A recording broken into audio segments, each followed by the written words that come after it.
What is going on, y'all? Mama here, back with another trade review and market recap. Today is 3:25 of Tuesday.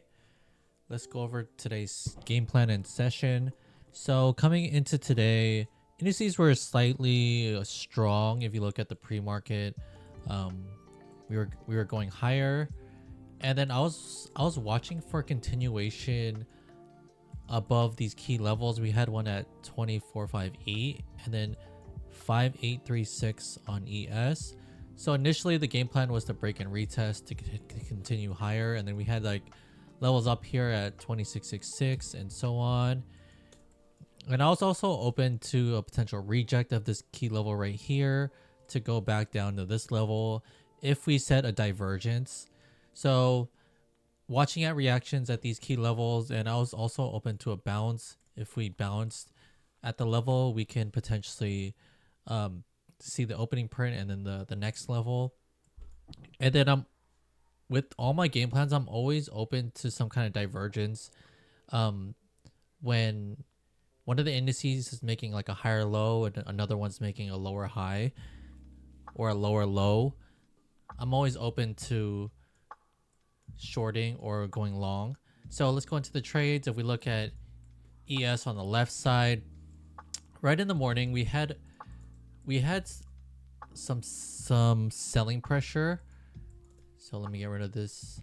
So we opened with this candle, and then we spiked up, and then sellers came in, and then we spiked up again and sellers came in, and then I actually took my first trade right here.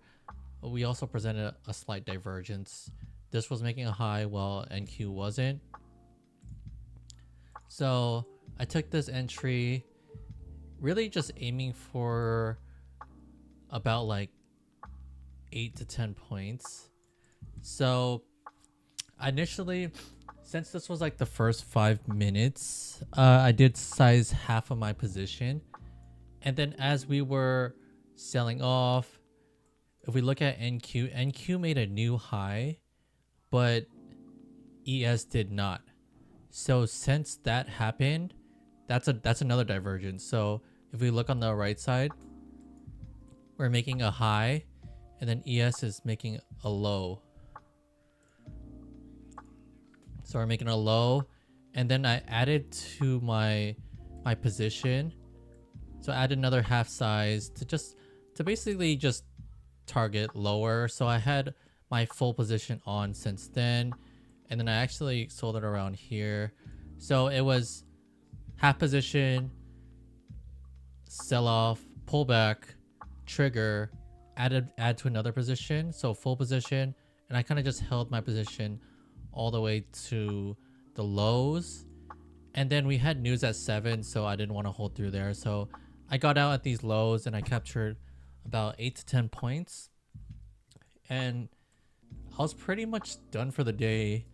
This is my P&L, yielded about 3,900 on that, and it was basically a one and done. My first trade of the week. Monday I took off because I wasn't feeling well, and I basically just called it a day.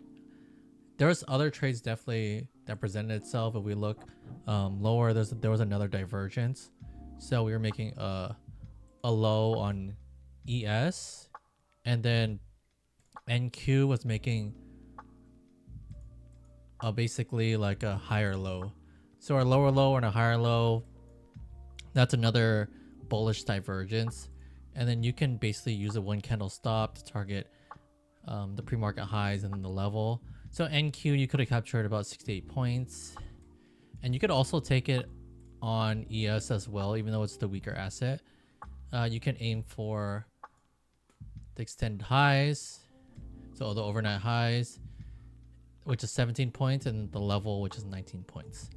But I wanted to start the week off with a nice green trade and not give back my profits, so I basically call it a day.